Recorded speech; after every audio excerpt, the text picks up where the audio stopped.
오늘도 우리 성부, 성자, 성령 하나님의 은혜가 여러분과 함께 하시기를 축원합니다. 설 명절 잘 보내셨습니까? 연휴에 떡국도 많이 드셨고 전도 많이 드셨는지 더 이뻐지시고 얼굴에서 광채가 나는 것 같습니다. 더 기쁜 마음으로 만나서 참 반갑습니다. 이런 하나님과 동행하는 경험들 하셨죠? 이번 설명절 인간들의 만남이 아니라 사람끼리의 만남이 아니라 하나님과의 만남이 되셨기를 간절히 바랍니다. 우리 삶 속에 늘 하나님께서 함께 하셨던 기억들이 있습니다. 그렇죠? 여러분 삶에는 어떻습니까? 하나님과 함께한 기억이 있으시기를 바랍니다. 이스라엘 백성들의 삶에는 굉장히 역사적으로 중요한 경험이 있습니다. 그게 뭐냐 하면 이스라엘의 광야 40년 길이었습니다. 출애굽에서 가나안까지 들어가는 그 30년의 기억들이 어쩌면 이스라엘 전체 역사에 늘 지배하고 있었고 그게 뇌리에 남는 기억들이죠. 근데 이 광야 40년을 표현하자면 한번 따라합시다. 은혜의 세월. 광야 40년은 그야말로 은혜의 세월입니다. 사람의 힘으로는 도저히 살 수 없는 시간이죠. 그 척박한 땅을 40년 동안 그 많은 200만이나 되는 사람들이 어떻게 가겠습니까? 하나님의 도움 없이는 은혜 없이는 결코 살 수 없는 길이죠. 그래서 아무리 광야길이 힘들어도 사실은 그 가운데 늘 하나님의 동행하시는 은혜를 알 수 있는 길이었습니다. 그러니 이 광야 40년은 은혜의 세월입니다. 오늘 바울 사도가 말씀에도 인용하고 있지만 이 세월 동안에 이스라엘 백성은 40년 광야길을 가는 동안에 내내 하나님의 은혜 가운데 삽니다. 조상들의 이야기를 바울이 얘기하면서 다 구름과 바다 가운데 세례를 받고 라고 얘기합니다. 구름 기둥과 불 기둥이 인도하지 않았습니까? 또한 홍해를 건널 때에 마땅히 빠져 죽을 자리에서 사실은 사람이 어떻게 강에 들어가면 살겠습니까만 하나님께서 그 강에 들어가도 살 수 있도록 갈라주셨고 그 물을 다 건너서 살아났기에 이 사도 바울은 이 경험을 가지고 세례의 경험이라고 얘기합니다. 구름 기둥과 불 기둥으로 인도하셔서 광야길에 죽을 길을 인도하셨으니 또한 죽음 가운데서 살아난 세례요. 또한 홍해 가운데 들어갔다가도 죽지 않고 그대로 건너갔으니 이 경험도 뭐라고요? 세례의 경험이라고 그럽니다. 그래서 구름기둥과 바다의 가운데 세례를 받고라고 표현하는 거죠. 더 확실한 은혜가 뭐였냐면 3절 4절에 표현되어 있지만 신령한 음식이 있었고 신령한 음료가 있었다고 얘기합니다. 물 마실 게 없어서 마실 물이 없어서 고통스러울 때 하나님이 반석에서 샘물이 솟게 하셨습니다. 그 음료를 뭐라 합니까? 신령한 음료라고 그랬습니다. 도저히 은혜 아니면 맛볼 수 없는 음료, 신령한 음료. 하늘에서 만나를 내려주셨습니다. 메추라기를 보내셨습니다. 그래서 먹게 하셔서 이 음식을 뭐라고요? 신령한 음식이라고 그랬습니다. 그런데 과거의 역사 속에 끝나는 게 아니라 오늘날 우리의 성도의 삶에도 연결되어 있는 것이 이 신령한 반석 속에 나타나는 이 음료와 이 음식이 뭡니까? 바로 예수 그리스도라는 반석을 통해서 주어진다고 하셨습니다. 오늘도 예수 그리스도의 그 반석 되신 은혜 속에 사는 여러분 되시기를 축원합니다. 늘 우리의 삶을 돌보시는 그리스도의 음료 되어 주시는 그 피를 주시고 또 음식이 되어 주시는 그 몸을 주시는 은혜가 우리를 인도하시기에 우리 모두는 그 은혜 가운데 살고 있다는 것입니다. 다 하나님의 은혜였고 인도하시는 하나님의 능력이었는데 바울이 오늘 강조하고 싶은 것은 이런 은혜의 삶이 있었음에도 불구하고 이스라엘 백성들이 광야 시험에서 실패했다라고 평가를 합니다. 사실 이 광야 세월 40년 전체가 이스라엘 백성들을 시험하는 거였고 그 가운데 몇 가지 시험거리들을 늘 두셨죠. 근데 하나님께서 원하신 것은 이 시험에 넘어지기를 원하셨겠습니까? 그런 하나님이 아니십니다. 여러분들이 부모님들이 자녀를 시험할 때에 자녀가 시험에 걸려서 넘어지기를 바라십니까? 아니면 시험을 이겨내기를 원하십니까? 당연히 시험을 이겨내기를 원하죠. 하나님이 이스라엘에게 시험거리 광야길을 주는 것은 사실은 훈련받고 연단받고 가나안에 들어가는 하나님의 백성 되기를 원했는데 이스라엘 백성은 사실은 이 시험을 이기지 못하고 대다수가 광야길에서 죽었습니다. 누구만 들어갔습니까? 여호수아와 갈렙 두 사람만 그 1세대만 들어갈 수 있었던 것을 우리가 보게 됩니다. 그래서 오늘 말씀에 사실은 14절을 보시면 거기에 말씀하지 않았습니까? 너희가 감당하지 못할 시험당함을 허락지 않고 시험당할 즈음에 뭘 주신다고요? 또한 피할 길을 내신다고 그랬습니다. 하나님께서 이 광야 40년을 시험으로 인도하시지만 하나님께서는 능히 이스라엘이 이겨나갈 수 있는 길을 내셨습니다. 그게 뭡니까? 신령한 음료요, 신령한 음식이요, 또한 구름과 물의 세례였다는 것입니다. 얼마든지 시험을 피해갈 수 있고 이겨낼 수 있는 그런 길을 내셨지만 이스라엘은 실패했던 것을 얘기하고 있습니다. 그래서 바울이 안타까운 마음으로 이스라엘이 광야에서 어떤 시험거리에 넘어졌는지를 요약하는데 7절 말씀부터 보십시오. 7절 말씀에 뭐라고 되어 있습니까? 따라합니다. 우상숭배. 우상숭배의 이 시험거리에 넘어지는 겁니다. 알고 계시지만 금송아지 사건에 하나님만 섬겨야 되는 백성들이 뭘 섬깁니까? 금송아지를 만들어 놓고 그게 마치 자기들을 인도한 하나님인 줄 착각하는 삶 때문에 결국에 시험거리가 되어서 넘어지죠. 8절에 보면 뭐라고 그랬습니까? 음행으로 인해서 넘어진 사람들이 있다고 그랬습니다. 민수기 25장의 기록입니다. 시딤에 이르렀을 때에 모압 여인들이 이스라엘 남자들을 꾀입니다. 유혹에 넘어가죠. 그냥 뭡니까? 모압 여인들에게 그냥 넘어간 것만 했으면 다행인데 음행할 뿐더러 이 모압 여인이 이방신을 섬기지 않습니까? 이방신을 섬기면서 정이 통한 이스라엘 남자들을 꼬드깁니다. 그래서 너희도 내가 절하는 이 신에게 절하라 그랬더니 남자들이 헤벨레 침을 흘리면서 그냥 좋아가지고 이방신에게 따라 절을 하더라는 겁니다. 그래서 거기에 넘어져서 결국에는 하나님께서 극한 연병으로 치셨는데 24,000명이 하루에 다 넘어져 죽는 벌을 당하게 됩니다. 바울은 이 사실을 인용하면서 23,000명이라고 조금 착각해서 기록한 것 같습니다만 민수기의 기록은 24,000명이 하루에 넘어지는 일이 있었습니다. 그리고 9절로 넘어오면 어떤 죄입니까? 9절 말씀 보면 주를 시험하다가 불뱀에게 당한 일을 얘기하고 있습니다. 역시 민수기 21장의 사건입니다. 그때 백성들이 모세와 하나님을 원망합니다. 왜 애굽에서 우리를 인도해내서 이 광야에서 죽게 하느냐? 왜 먹을 것도 없고 물도 없는 이 지경에 빠뜨렸느냐 하고 하나님을 원망합니다. 그리고 주신 그 은혜 만나를 뭐라 그럽니까? 우리에게 이 하찮은 음식을 싫어하는 자기 마음들을 불평으로 드러내는 거죠. 그런 일들이 있었습니다. 10절 말씀에는 또 뭐가 있습니까? 10절 말씀 한번 읽습니다. 시작. 그들 가운데 어떤 사람들이 원망하다가 멸망시키는 자에게 멸망하였나니 너희는 그들과 같이 원망하지 말라. 아멘. 원망의 사건을 얘기합니다. 이스라엘이 가장 원망을 많이 했던 게 바로 먹는 거, 마실 거, 또 뭡니까? 고기 없다는 원망이었습니다. 왜 도대체 이 박한 음식을 먹게 하느냐? 왜 물도 없는 곳에 왔냐? 아니, 왜 고기 한 점 안 주느냐라고 하나님과 모세를 원망했던 일이 있습니다. 말씀 속에 7, 8, 94절로 소개를 하지만 실제로는 두 가지 사건으로 요약이 됩니다. 7절, 8절은 우상 숭배의 사건입니다. 그리고 9절, 10절은 불뱀 사건과 원망의 사건들이 다 먹거리에 관한 원망이라는 것을 알게 됩니다. 결국엔 뭡니까? 인간의 욕심에 빠져서 하나님의 능력도 부인하고 하나님의 인도하심도 거절했던 그 일들이 올무가 되어서 이스라엘이 결국에 실패한 인생이 될 수밖에 없었다는 것입니다. 사랑 여러분, 이 땅을 살아갈 때 우리 인생의 육신의 욕심은 사실 굉장히 힘든 시험거리입니다. 무엇보다 먹고 사는 문제 중요하죠. 이 먹고 사는 문제 때문에 우리는 가끔씩 전능하신 하나님을 잊어버리기도 하고 부인하기도 하고 놓쳐버리기도 하는 게 현실입니다. 그래서 하나님 버리고 헛된 세상의 우상 섬기며 살아가는 거죠. 인간이 최초로 범죄했을 때 뭐 때문에 범죄했습니까? 먹는 겁니다. 선악과 따먹으려다가 결국에는 범죄하게 되는 거 아닙니까?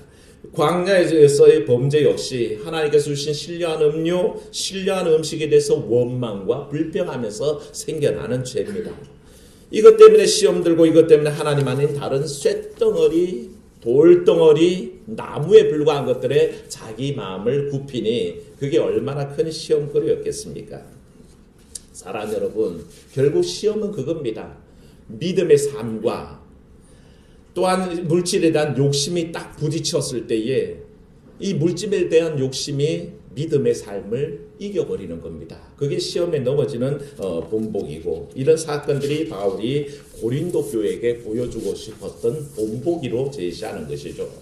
사실 먹고 사는 문제 굉장히 중요하고 힘겨운 문제입니다. 쉬운 문제 아닙니다. 예수님께서 광야에서 제일 먼저 시험 당했을 때 무슨 시험 당했습니까? 이 돌로 뭘 만들라? 떡을 만들라. 그렇게 얘기합니다. 시작하신 주님 앞에 돌로 떡 만들라는 이 문제가 얼마나 심각했는지, 결국에 예수님은 언제나 이 물질의 문제를 가장 중요한 우상 숭배로 보셨죠. 그래서 말씀하시기를 너희가 사람이 하나님과 뭘 겸하여 섬길 수 없다? 재물을 겸하여 섬길 수 없다 그랬습니다. 하나님과 재물을 겸하여 섬길 수 없다는 것은 예수님의 눈에도 하나님과 재물이 그만큼 동등한 위치까지 인간이 착각할 수 있다는 것을 알고 계셨던 거죠. 그만큼 어려운 문제입니다. 어제 저녁에 주일 예배 설교를 준비하다가 출출해서 주방에 갔네요. 혹시 먹을 게 있나 싶어서 솥이 있길래 이따만한 가마솥을 또 열었더니 고기가 있는데 생고기예요. 익었으면 한 점이라도 먹을까 싶기도 한데, 이야, 이 생고기를 좀 따로 들어서 지글지글 먹어버릴까 싶은 마음이 들지만, 하나님 앞에 아직 드리지 않은, 봉헌하지 않은 것을 먼저 먹으면 성경에 누굽니까? 엘리 제사장의 두 아들 홈리와 비네아스처럼 그런 죄를 지을까봐 도요히 덮었지만 그거 참기 되게 힘듭니다. 예, 먹는 문제 가지고는 굉장히 힘들어요. 예수님도 그러셨지 않습니까? 힘든 겁니다.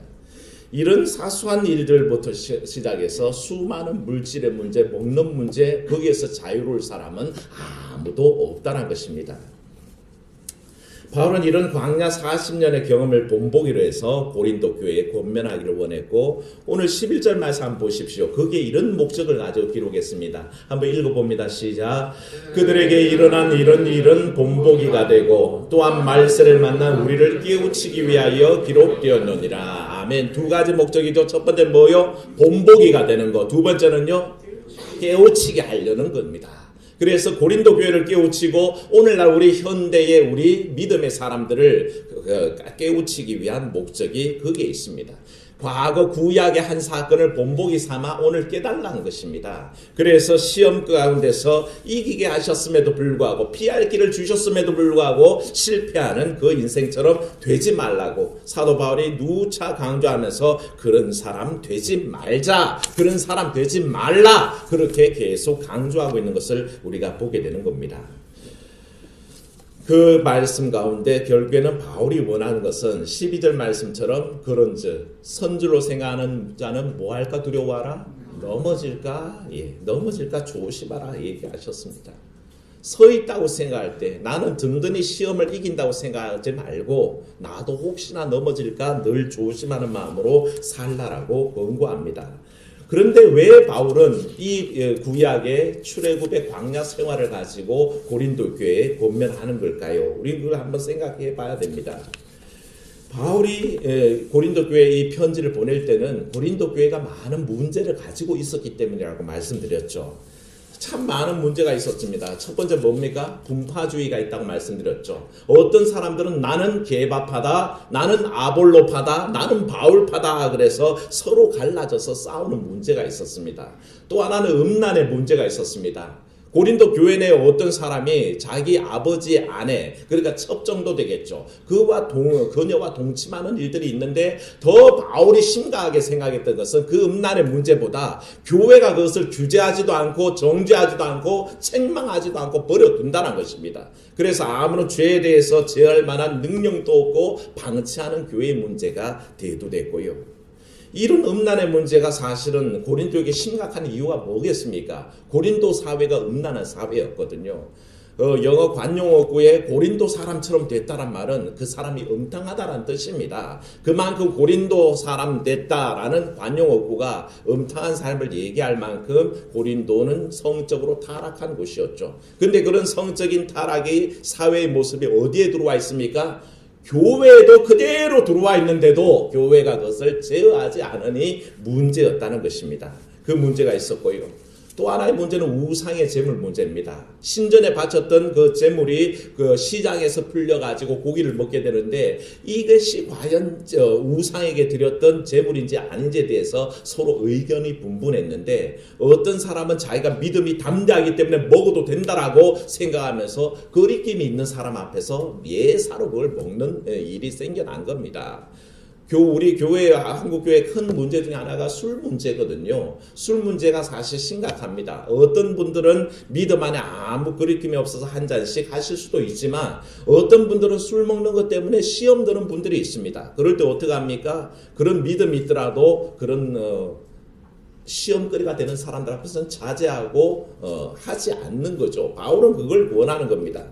이런 우상의 문제가 똑같이 있었던 겁니다. 내 믿음이 크다. 나는 인간적으로 얼마든지 이겨낼 수 있다. 나는 더 믿음이 세다. 그 육신의 자랑으로 자기를 내세웠죠.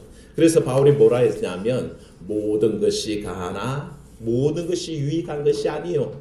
모든 것이 가하나 모든 것이 덕을 세우는 일은 아니다 그랬습니다. 유익하지도 않고 덕을 세울 수도 없는 일에 결코 나서지 말고 누구든지 자기 유익 구하지 말고 누구의 유익? 남의 유익을 위해서 신앙생활하라. 그렇게 권면하는 것을 보게 됩니다. 그런 문제가 있었고요. 또 하나는 신령한 은사의 문제입니다.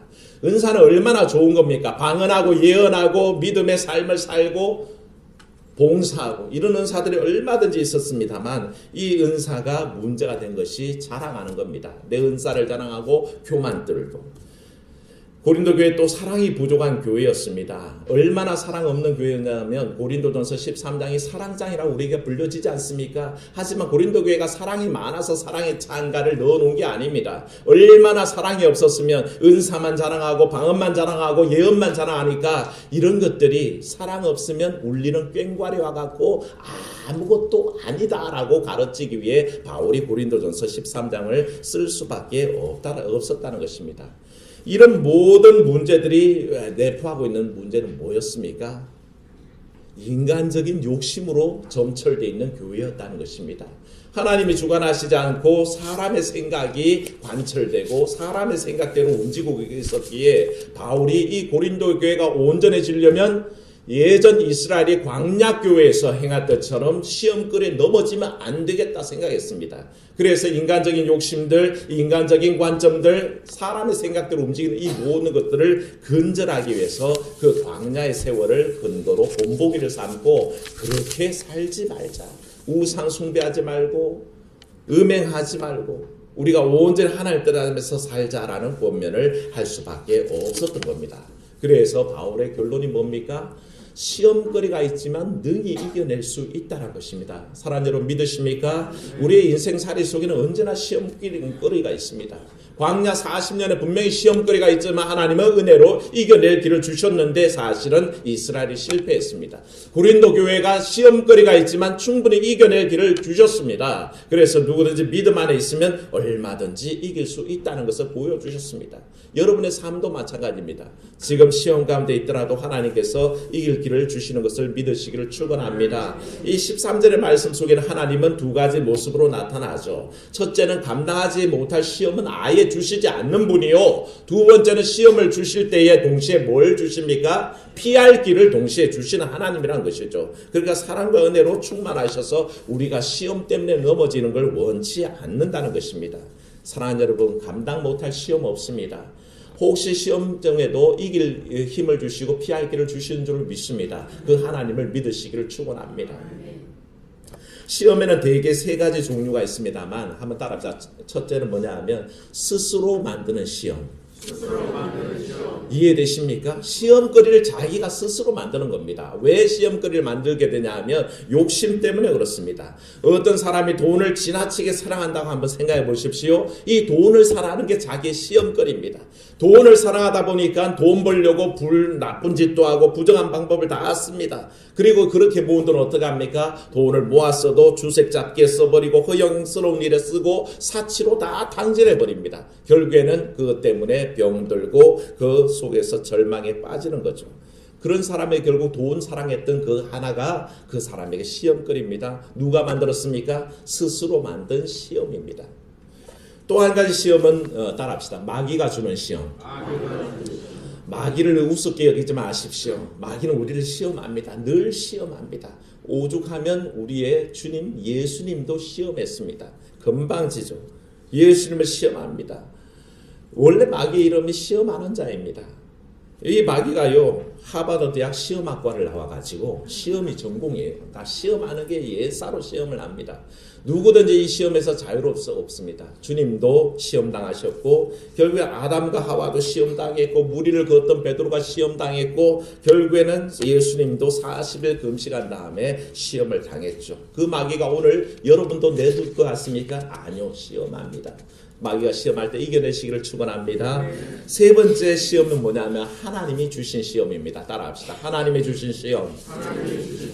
하나님이 주신 시험은 조금 의미가 다릅니다. 하나님께서 주신 시험을 우리는 보통 연단과 훈련이라고 부릅니다. 광야 40년이 연단의 길이었고 훈련이었던 것처럼, 욥에게 주신 시험이 욥을 연단하는 길이었던 것처럼, 하나님이 주시는 시험은 연단과 훈련의 길인데, 특별히 하나님께서 시험을 주실 때는 사랑하는 사람, 크게 사용하실 사람, 주의 일에 들어 사용할 사람을 시험하시는 경우가 많다는 것입니다. 그래서 그 시험을 이기는 사람마다 든든한 제목으로 사용되는데, 이런 시험들을 어떻게 이겨나가냐는 문제가 오늘 우리 가운데 과제입니다.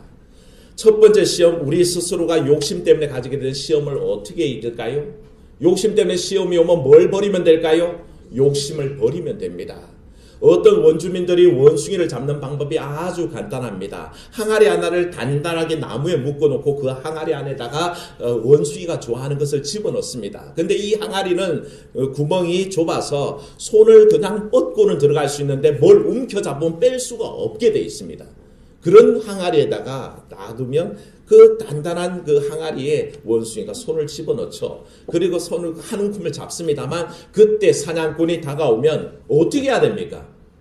도망가려면 잽싸게 손에 있는 걸 놓고 빼면 되는데, 한 마리도 그것을 던지고 도망가는 원숭이는 없답니다. 사냥꾼이 자기를 포박할 때까지 끝까지 움켜쥐고 결국에는 잡혀버린다는 거죠. 그래서 골리오리도 팔리고 온갖 모습으로 다 팔려나가는 원숭이 운명이 되죠. 사랑 여러분, 욕심이 여러분을 시험하면 욕심을 버리시기를 축원합니다. 손에 움켜잡는 게 아니라 그 시험거리들 버려버리는 겁니다. 놓을 때에 그 시험에서 벗어나는데 우리가 그걸 잘 못한다는 거죠. 마귀의 시험은 어떻게 이길까요? 따라합시다. 하나님의 전신갑주를 입자. 예수님은 시험당할 때 뭘로 이기셨습니까? 말씀으로 이기셨습니다. 사단아 물러가라 하고 마귀를 쫓아내셨던 것을 봅니다. 사도 바울은 에베소서 6장에서 이 마귀를 능히 이기는 전신갑주를 우리에게 얘기하시는데 뭡니까? 서서 진리의 끈을 띠고 의의 호신경을 붙이고 평안의 복음이 예비한 신을 신고 믿음의 방패 갖고 구원의 투구 쓰고 성령의 금을 가지면 뭘 이겨냅니까? 마귀의 흉계를 이겨낸다고 그랬습니다. 그러니까 마귀가 우리를 시험할 때는 온전히 대항하고 이겨내야 되는데, 에베소서 6장을 기록할 때에 사도 바울이 이 얘기를 쭉 쓰면서 의의 띠, 의의 호신경, 진리의 띠, 평안의 복음이 준비한 신, 이런 얘기를 다 쓰다가 바울 마음에도 이걸 다 알아들을 수 있을까? 이거 너무 어렵지 않을까? 너무 은유적이 아닐까? 너무 비유적이 아닐까? 하는 생각이 드셨나 봅니다. 그래서 여러분 나중에 에베소서 6장 18절을 찾아보십시오. 이 말씀들에 이어서 뭐라고 했냐면 한번 따라합시다. 모든 기도와 간구로 이 말씀으로 요약합니다. 진리의 띠, 구원의 방패, 구원의 투구, 의의 호신경 다 얘기했지만 사도 바울이 18절에 이 모든 말씀을 정리할 때 모든 기도와 간구로 하라, 성령께 구하여서 하라, 그렇게 기록하고 있습니다. 쉽게 요약한 내용입니다. 마귀를 대항할 때 뭘로요? 기도와 간구로 하라는 것입니다. 이길 힘이 없으면 성령의 도우심을 구하라는 것입니다. 그저 자기 입만 믿고 마귀에 대항하다가 KO 당하지 말고 오직 기도와 간구로 하나님 앞에 의뢰하고 성령의 주신 능력 앞에 간구할 때에 마귀의 시험을 능히 이기는 줄로 믿습니다. 하나님이 주시는 시험은 어떨까요? 하나님의 시험은 이겨내시면 큰 은혜가 있는 줄로 믿습니다. 아까 얘기했지 않습니까? 하나님은 시험 주실 때 뭘요? 이 시험을 이겨내기만 하면 큰 사람 되게 하고, 이 시험을 이겨내는 사람이 가나안에 들어가고, 이 시험을 이기는 사람마다 주의 능력 가운데 살도록 허락하신 겁니다. 욥이 시험을 이기자 갑절의 축복을 받지 않습니까? 시험을 이기고 연단을 이겨내는 사람은 하나님께서 큰 사람으로 세우게 되어 있습니다. 성경에 이런 사람들이 너무 많습니다. 다니엘이 사자굴에 들어갔을 때 굽혔습니까? 다니엘의 세 친구가 풀무불 속에 들어갔을 때 굽혔습니까? 그런 일은 없습니다. 욥이 아무리 쓰라는 고통이 있을 때 그 마누라까지 와서 자기를 얘기합니다. 차라리 하나님을 저주하고 나가서 죽으라 그럴 때도 그는 결코 입술로 하나님 앞에 범죄하지 않았던 것을 우리가 봅니다. 사도 바울이 수많은 고통 중에 복음 전도하다가 고난을 당했지만 결코 시험 가운데 떨어지지 않았습니다. 결국 끝까지 하나님을 의뢰했고 감사하고 견디는 동안에 위대한 믿음의 선진들로 자리 잡게 된 거죠. 사랑하는 여러분, 하나님의 시험 가운데 통과하는 여러분 되시기를 축원합니다. 시험을 이겨내고 견뎌내면 하나님께서 복을 주십니다. 야고보서 1장 12절에 우리에게 이렇게 권면하기를, 시험을 참는 자는 복이 있나니 이는 시련을 견뎌낸 자가 주께서 자기를 사랑하는 자들에게 약속하신 생명의 면류관을, 뭘요? 생명의 면류관을 얻을 것이기 때문이라 하셨습니다. 시험을 견디고 참는 자는, 이겨내는 자는 생명의 면류관을 얻는다고 약속하셨습니다. 그러니 사랑하는 여러분, 광야길의 시험 이겨낼 수 있었습니다. 그러나 실패합니다. 고린도 교회 시험 당하지만 이겨낼 길을 주십니다. 사랑하는 여러분, 여러분도 마찬가지입니다. 시험 당하고 있지만 이길 길을 주실 줄로 믿습니다. 모든 시험 가운데 내 스스로 자기를 돌아보고 욕심을 버리고 내 삶 속에 기도와 간구로 나아가고 하나님이 주시는 시험들 내가 온전히 감당해서 복받겠다는 의지가 있으면 하나님께서 허락하실 줄로 믿습니다. 그런 역사가 여러분 삶에 있기를 주의 이름으로 축원합니다. 은혜로우신 하나님, 오늘도 말씀 가운데 우리의 삶을 돌아보게 하시니 감사합니다. 광야길을 가고 있듯이 우리도 아버지 많은 시험에 노출되어 있지만 하나님 이 시험들 허락하실 때 마땅히 피할 길도 내신 줄로 믿습니다. 아버지 그 피할 길을 잘 알지 못해서 은혜의 삶에 온전히 거하지 못해서 예전 출애굽했던 그 광야 40년 동안에 이스라엘 백성들은 실패했습니다. 하지만 아버지 그때 일을 본보기 삼아서 지금 우리를 깨우치려고 하시는 말씀 가운데 우리가 어떤 시험을 당하더라도 능히 이겨낼 수 있도록 도와주시옵소서. 하나님께서 이길 힘을 주시고 피할 길도 주시는 줄로 믿사오니 그것이 물질의 시험이든 건강의 시험이든 우리 가정의 시험이든 우리 자녀로 인한 시험이든 무엇이든지 능히 이겨낼 수 있도록 주여 도와주시옵소서. 그래야 주께서 허락하신 그 온전한 길로만 걸어갈 수 있도록 인도하여 주시옵소서. 주 예수님 이름으로 기도하옵나이다. 아멘.